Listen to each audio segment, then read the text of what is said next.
शारदा थानवी अपने इस वीडियो में आज करवा रही हूँ कक्षा 10th में पद्य भाग के यानी कि काव्य खंड में जितने भी आपके पाठ हैं उसके अंदर के एमसीक्यू क्वेश्चंस यानी कि वस्तुनिष्ठ क्वेश्चन। इस बार बोर्ड परीक्षा के अंतर्गत आपके पास में 10 ऑब्जेक्टिव टाइप क्वेश्चंस आएंगे, जिसमें से आपके पाठों के जितने भी ऑब्जेक्टिव क्वेश्चंस हैं मैं इसमें करवा रही हूँ। तो देखिए, सबसे पहला जो क्वेश्चन है वो सूरदास जो आपका पाठ है उससे संबंधित है। दूत मिलियो एक भौर से आशय है। यहाँ पर दूत मिलियो एक भौर से आशय किससे है? उद्धव से। इसका आंसर है घ उद्धव। नागल नवल किशोर विशेषण किसके लिए आया है? इसमें ऑप्शन है ए उद्धव, दूसरा है गोप, तीसरा है कृष्ण और चौथा है श्यामा। तो यहाँ पर आंसर आएगा आपका नागल नवल किशोर विशेषण आया है कृष्ण के लिए। तीसरा क्वेश्चन, बूझत श्याम कौन तू गोरी। इसमें गोरी से आशय किससे है? गोपी से, राधा से, यशोदा से या सखी से? तो इसमें आंसर आएगा आपके पास में राधा से।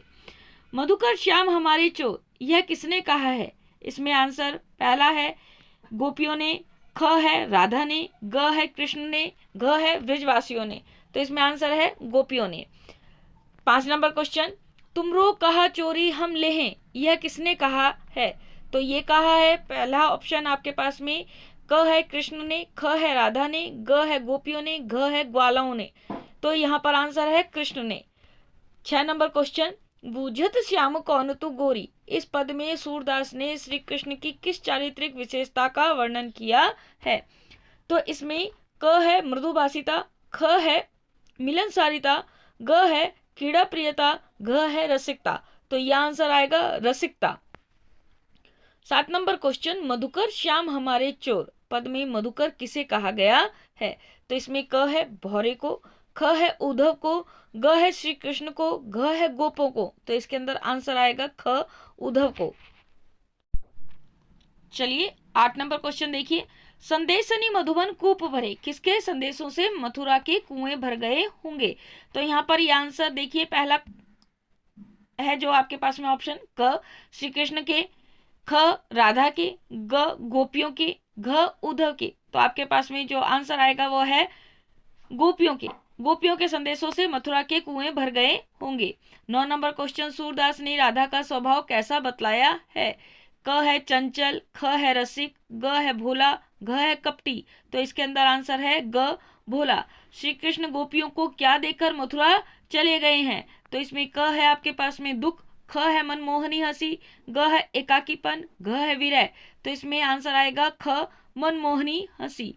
11 में जागत निशिबीती, इसमें गोपियों का व्यक्त मनोभाव है।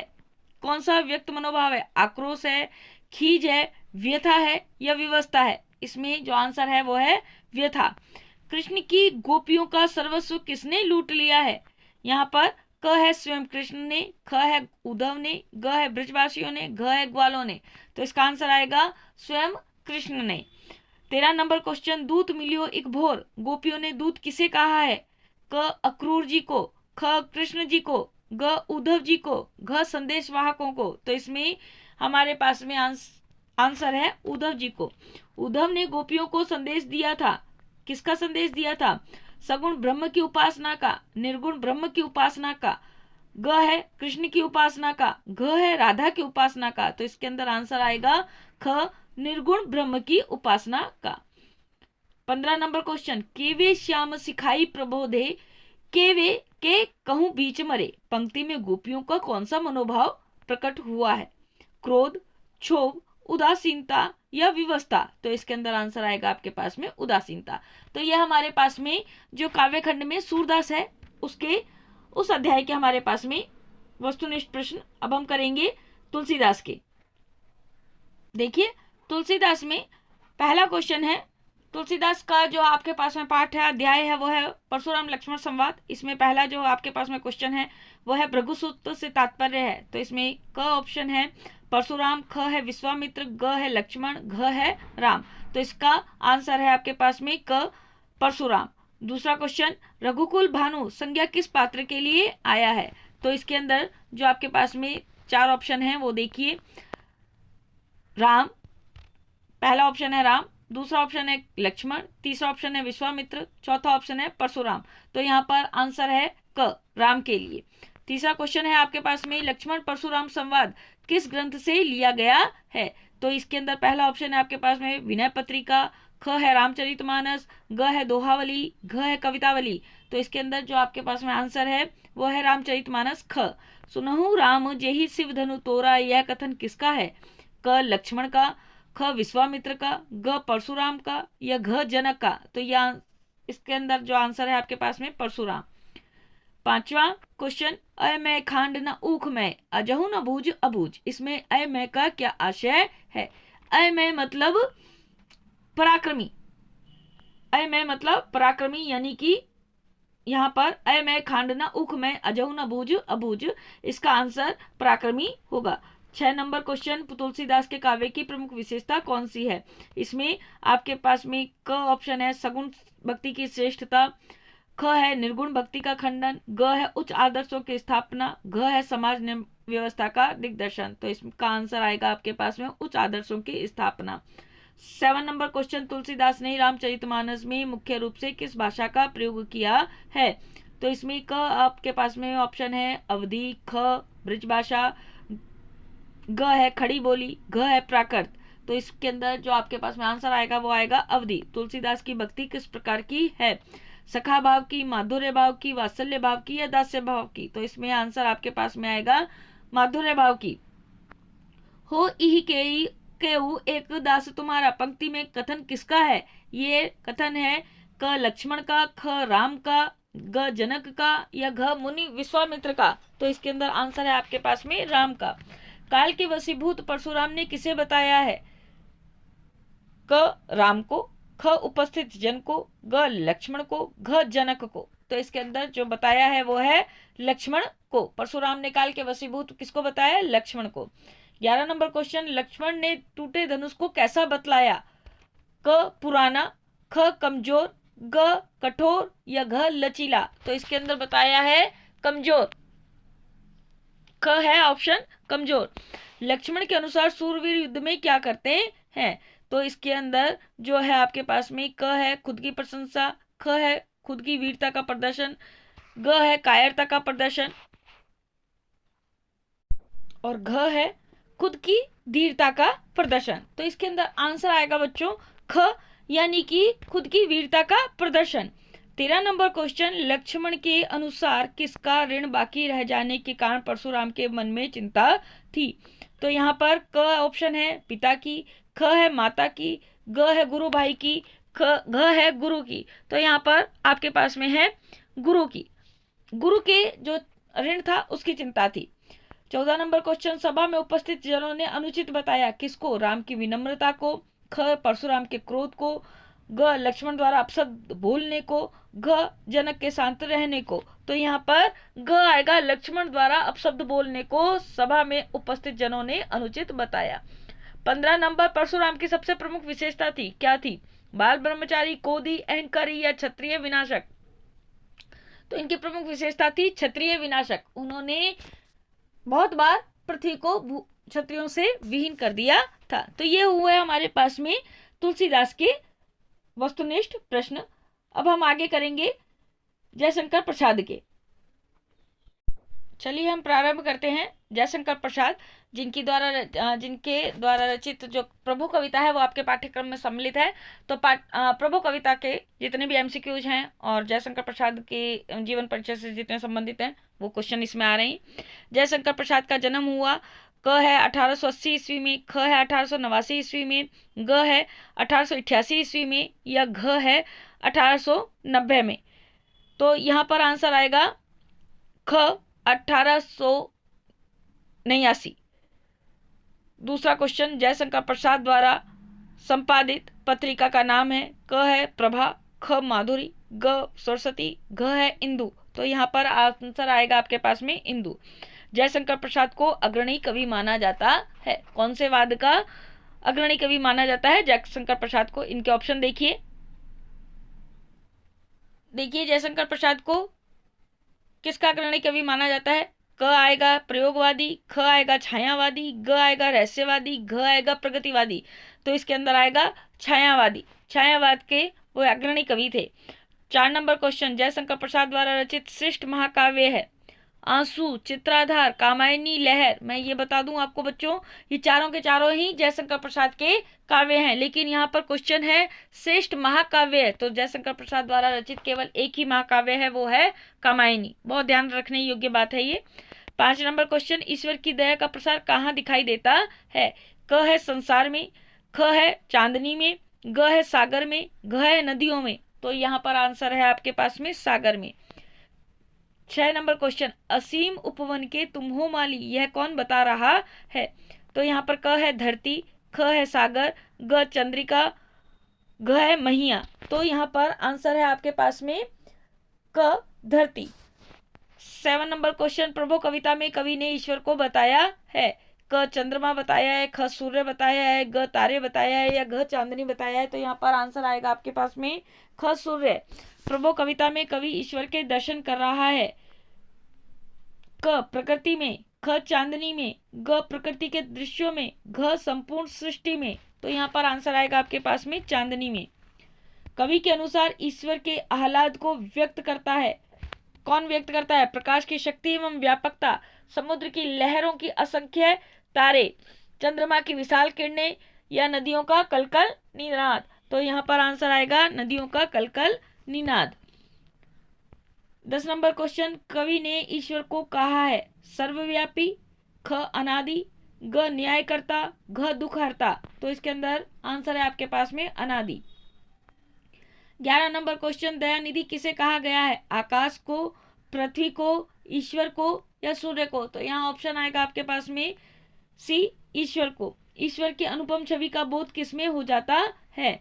यहाँ पर है आपके पास में क है नदियों की कलकल में, ख है सागर की तरंगों में, ग है खिले हुए कमलों में, घ है तारों की ज्योति में।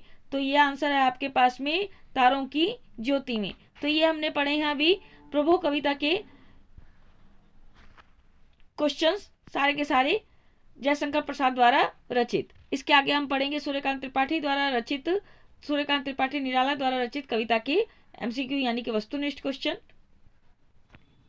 देखिए बच्चों, आपके पास में जो सूर्यकांत त्रिपाठी निराला है, इनकी 2 कविताएं आपके पाठ्यक्रम में संकलित हैं। एक है अभी ना होगा मेरा अंत, एक है मात्र वंदना। तो इन दोनों जो कविताएं हैं, इनके जो प्रमुख क्वेश्चन है, मेन क्वेश्चन, इंपॉर्टेंट क्वेश्चन, महत्वपूर्ण प्रश्न, वो देखिए। मृदुल बसंत जीवन में किस पड़ाव का प्रतीक है? यहाँ पर क है बचपन, ख है यौवन, ग है बुढ़ापा, उपयुक्त सभी। तो यहाँ पर ख यौवन। शतदल का शब्दार्थ है क पतझड़, ख कुमुदनी, ग कमल, घ भंवरा। तो यहाँ पर आंसर आएगा कमल। 3 नंबर क्वेश्चन, अभी ना होगा मेरा अंत कविता में कवि निराला ने व्यक्त की है? क निराशा, ख हताशा, ग जिजीविषा, घ निष्ठा। तो इसका आंसर आएगा जिजीविषा। 4 नंबर क्वेश्चन, अभी न होगा मेरा अंत कविता में दर्शाया गया है? क्या दर्शाया गया है? पहला है कवि के अंतर्मन की आवाज, ख है कवि की कर्तव्य भावना या जिजीविषा, ग है कवि का प्रकृति प्रेम, या घ है कवि की जिजीविषा। तो यहाँ पर आएगा क कवि के अंतर्मन की आवाज। 5वां, बसंत ऋतु के आते ही पेड़ पौधों पर छा जाती है? क शीतलता, ख कोमलता, ग हरियाली, या घ घनी छाया। तो इसमें आंसर है आपके पास में ग हरियाली। 6 नंबर क्वेश्चन, कवि समाज में किसका वातावरण स्थापित करना चाहता है? क समता का, ख सुख का, ग सहयोग का, घ मिलनसारिता का। तो इसके अंदर आंसर है आपके पास में सुख का। 7 नंबर क्वेश्चन, कवि का जीवन के संबंध में क्या मानना है? तो इसके चारों ऑप्शन हैं, हम देखते हैं। तो ये देखिए, कवि कहता है कि उसका जीवन के संबंध में क्या मानना है। तो उसका पहला ऑप्शन है क उसका अंत अभी नहीं होगा, ख उसका अंत अभी होगा, ग उसका अंत अभी दूर है, घ उसका अंत कल होगा। तो इसका आंसर है आपके पास में ग उसका अंत अभी दूर है। 8 नंबर क्वेश्चन, कवि किसको चिरकाल तक खिले हुए देखना चाहता है? क है कलियों को, ख फूलों को, ग लताओं को, घ कमलों को। तो यहाँ आंसर आएगा फूलों को। कवि अपना अंत क्यों नहीं चाहता है? 9 नंबर क्वेश्चन, क है इसका वह यशस्वी बनना चाहता है, ख है वह जीवन में आगे बढ़ना चाहता है, ग है वह समाज का उत्थान करना चाहता है, घ है वह अपने अदृश्य व अनंत से सब प्राण भेंट करना चाहता है। तो इसका आंसर है घ। वह अपने अदृश्य व अनंत से सब प्राण भेंट करना चाहता है। 10 नंबर क्वेश्चन देखिए, कवि किससे मिलना चाहता है? क प्रकृति से, ख प्रियतम से, ग अदृश्य से, घ वसंत से। कवि किससे मिलना चाहता है? तो इसमें आएगा ग अदृश्य से। 11 नंबर क्वेश्चन, मातृ वंदना कविता में कवि ने व्यक्त किया है? क उल्लास, ख देश प्रेम, ग निवेदन, घ प्रेम भाव। तो यहाँ पर है देश प्रेम, ख है देश प्रेम। कवि निराला मानव जीवन के सारे स्वार्थों को न्यौछावर करना चाहते हैं। यहाँ पर क ऑप्शन है मृत्यु की चिता पर, ख ऑप्शन है माँ के चरणों में, ग ऑप्शन है मानवता की सेवा में, घ ऑप्शन है माँ की सेवा में। तो यहाँ पर ख है माँ के चरणों में। 13 नंबर क्वेश्चन, कवि निराला मातृभूमि को मुक्त करना चाहते हैं? क फैले ऊंच नीच की भावना से, ख परतंत्रता से, ग व्याप्त दुखों से, घ है अन्याय और अत्याचार से। तो यहाँ पर है परतंत्रता से। 14 नंबर क्वेश्चन, निराला की गणना किस वाद के कवियों में की जाती है? तो यहाँ पर क है छायावाद, ख है प्रयोगवाद, ग है नकेनवाद, या घ है हालावाद। तो यहाँ पर आएगा छायावाद। यहाँ पर मैं एक बात और बताऊं बच्चों कि छायावाद के 4 प्रमुख स्तंभ माने जाते हैं, जिसमें जयशंकर प्रसाद है, सूर्यकांत त्रिपाठी निराला है, महादेवी वर्मा है और सुमित्रानंदन पंत। ये 4 हैं जिनको छायावाद के 4 प्रमुख आधार स्तंभ कहा जाता है। अब हम आगे पढ़ेंगे। ये अभी हमने पढ़ा है सूर्यकांत त्रिपाठी निराला के बारे में। अब हम आगे पढ़ते हैं कवि। एक तो है हमारे पास में नागार्जुन, एक और है हमारे पास में कवि जो हमारे पास में काव्य खंड में है सूर्यकांत त्रिपाठी निराला, और इसके अलावा सुभद्रा कुमारी चौहान, एक है हमारे पास में नागार्जुन। तो अब हम पढ़ेंगे सुभद्रा कुमारी चौहान की जो कविता है हमारे पास में झांसी की रानी, उसके वस्तुनिष्ठ प्रश्न। देखिए सुभद्रा कुमारी चौहान की जो हमारे पास में कविता है झांसी की रानी, उसके वस्तुनिष्ठ प्रश्न। पहला प्रश्न है, झांसी की रानी शीर्षक कविता ली गई है, तो ये है मुकुल से ली गई है, त्रिधारा से ली गई है, बिखरे मोती से ली गई है, या उन्मादिनी से ली गई है? तो इसका ऑप्शन है आपके पास में ख त्रिधारा से। दूसरा नंबर क्वेश्चन, लक्ष्मीबाई किसके संग पढ़ी और खेली थी? क ऑप्शन क है आपके पास में शिवाजी के साथ, ख है तात्या टोपे के साथ, ग है नाना साहब के साथ, घ है ठाकुर कुंवर सिंह के साथ। तो इसमें आंसर है आपके पास में नाना साहब के साथ। तीसरा क्वेश्चन, युद्ध क्षेत्र से जख्मी होकर भागा था, कौन भागा था? स्मिथ, डलहौजी, ह्यूरोज या वॉकर? तो यहाँ पर आंसर आएगा आपके पास में वॉकर। सिंहासन हिल उठने का क्या कारण था? यहाँ पर ऑप्शन है आपके पास में क भारत की पराधीनता, ख है भारत की कमजोरी, ग है भारत पर अंग्रेजों का शासन, घ है भारत के शासकों की फूट। तो यहाँ पर ऑप्शन आएगा आपके पास में ग भारत पर अंग्रेजों का शासन। 5 नंबर क्वेश्चन, नाना शब्द किसके लिए कविता में आया है? तो क है आपके पास में सिंधिया के लिए, ख है धुंधु पंत के लिए, ग है तांतिया टोपे के लिए, ग है बाजीराव पेशवा के लिए। तो आंसर आपके पास में आएगा बच्चों बाजीराव पेशवा के लिए। पेशवा को कहाँ कैद किया गया था? क है बिठूर में, ख है नागपुर में, ग है तंजौर में, घ है सतारा में। तो यहाँ पर आंसर आएगा आपके पास में बिठूर में। विषय वेदना कहाँ थी? क है महलों में, ख है कुटियों में, ग है सैनिकों में, या घ है पुरखों में? तो यहाँ पर है विषय वेदना कहाँ थी? ख आंसर आएगा आपके पास में कुटियों में। 8वां नंबर क्वेश्चन, हुआ यज्ञ आरंभ, यहाँ यज्ञ किसे कहा गया है? क है लक्ष्मीबाई के युद्ध को, ख है पराधीन भारत को, ग है वीरों के संघर्ष को, घ है स्वतंत्रता संग्राम को? तो ये ऑप्शन आएगा आपके पास में घ स्वतंत्रता संग्राम को।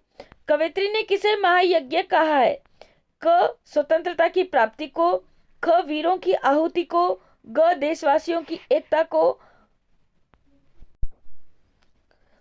और घ है स्वतंत्रता के लिए प्रयास को। तो आंसर आपके पास में आएगा स्वतंत्रता के लिए प्रयास को। 10 नंबर क्वेश्चन, अंग्रेजों ने वीरों की कुर्बानी को क्या कहा? अपराध कहा, ख है अनीति कहा, ग है जुर्म कहा, घ है धोखा कहा? तो यहाँ आंसर आएगा आपके पास में जुर्म। 11 नंबर क्वेश्चन में, झांसी के युद्ध के मैदान में खड़ा था, कौन खड़ा था? डलहौजी खड़ा था, वॉकर खड़ा था, लॉर्ड स्मिथ खड़ा था, या जवान खड़ा था? तो यहाँ पर आंसर आएगा आपके पास में वॉकर खड़ा था। ग्वालियर में जीतने के बाद रानी को सामना करना पड़ा था किसका? डलहौजी का, जनरल स्मिथ का, वॉकर का या हीरोज का? जनरल स्मिथ का। झांसी की रानी कवियों के लिए प्रेरणा स्रोत रही हैं सौंदर्य के कारण, नारी स्वतंत्रता के कारण, प्रेम और सौकुमार्य के कारण, शौर्य, स्वाभिमान और स्वातंत्र्य प्रेम के कारण। यहाँ पर आंसर है आपके पास में शौर्य, स्वाभिमान और स्वातंत्र्य प्रेम के कारण। 14 नंबर क्वेश्चन, भारतवासी किसके प्रति कृतज्ञ रहेंगे? वीरों के प्रति, लक्ष्मीबाई के प्रति, देश के प्रति, शहीदों के प्रति? तो यहाँ पर आंसर है आपके पास में लक्ष्मीबाई के प्रति। झांसी की रानी कविता में संदेश दिया गया है। क है आपके पास में स्वतंत्रता के खातिर बड़ा त्याग करने का। ख है आपके पास में देश प्रेम के खातिर बलिदान करने का। ग है आपके पास में वीरांगनाओं का सम्मान करने का। घ है आपके पास में देश के सेनानियों के प्रति श्रद्धा व्यक्त करने का। तो आपके पास में आंसर आएगा स्वतंत्रता के खातिर बड़ा त्याग करने का। तो ये होते हैं आपके पास में सुभद्रा कुमारी चौहान के झांसी की रानी के कविता के शॉर्ट एमसीक्यू क्वेश्चन, यानी कि वस्तुनिष्ठ क्वेश्चंस। जो नागार्जुन है आपके पास में, कवि नागार्जुन, इनकी दो कविताएं आपके पाठ्य पुस्तक में संकलित हैं। एक है कल और आज, एक है आपके पास में उषा की लाली। तो इन दोनों कविताओं के जो महत्वपूर्ण प्रश्न है उनके ऊपर देखिए। पहला क्वेश्चन है आपके पास में, ग्रीष्म की धूल में कौन नहाते हैं? इसमें क है कबूतर, ख है गोरैया, ग है झिंगुर, घ है मेंढक। तो इसके अंदर जो ऑप्शन आएगा आपके पास में सही ऑप्शन है वो है ख गोरैया। दूसरा क्वेश्चन, नागार्जुन हिंदी के अतिरिक्त और किस भाषा में रचना कर्म करते थे? क मैथिली, ख अवधी, ग बांग्ला, घ ब्रजभाषा। क है मैथिली। कवि नागार्जुन का मूल नाम था क बाबा मिश्रनाथ, ख वैद्यनाथ मिश्र, ग राजनाथ मिश्र, घ भवानी प्रसाद मिश्र। तो इसके अंदर आंसर है आपके पास में वैद्यनाथ मिश्र। चौथा नंबर क्वेश्चन, उषा की लाली कविता में कवि ने व्यक्त किया है क रहस्य भावना को, ख सामाजिक यथार्थ को, ग प्रकृति प्रेम को, घ श्रृंगार विलास को। तो इसके अंदर आंसर है आपके पास में प्रकृति प्रेम को। 5 नंबर, और आज जोरों से कूक पड़े नाचते थिरकते मोर, इसमें किस ऋतु की ओर संकेत किया गया है? क ग्रीष्म, ख वर्षा, ग शरद या घ वसंत। तो यहाँ पर आएगा ख वर्षा। 6 नंबर क्वेश्चन, कल और आज कविता में खेतीहर कहा गया है? क मजदूर को, ख किसान को, ग जमींदार को, घ कवि को। तो यहाँ पर आएगा ख ऑप्शन किसान को। कल और आज कविता में वर्णन है क ग्रीष्म के आगमन का, ख वसंत के आगमन का, ग वर्षा के आगमन का, घ है शीत के आगमन का। तो यहाँ पर आंसर आएगा जो आपके पास में करेक्ट वो है वर्षा के आगमन का। 8 नंबर क्वेश्चन, पक्षी वृंद किस ऋतु में धूल स्नान करते दिखाई पड़ते हैं? क है वर्षा में, ख है शरद में, ग है ग्रीष्म में, घ है वसंत में।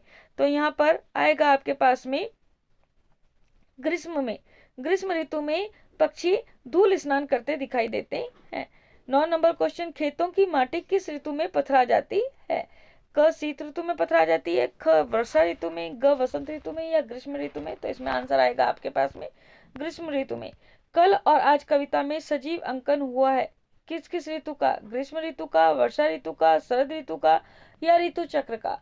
तो यहाँ पर हम ऑप्शन करेंगे ऋतु चक्र का। आपके पास में 11 नंबर क्वेश्चन है, झिंगुरों की शहनाई किस ऋतु में बजने लगती है? तो इसके 4 ऑप्शन हम देखते हैं।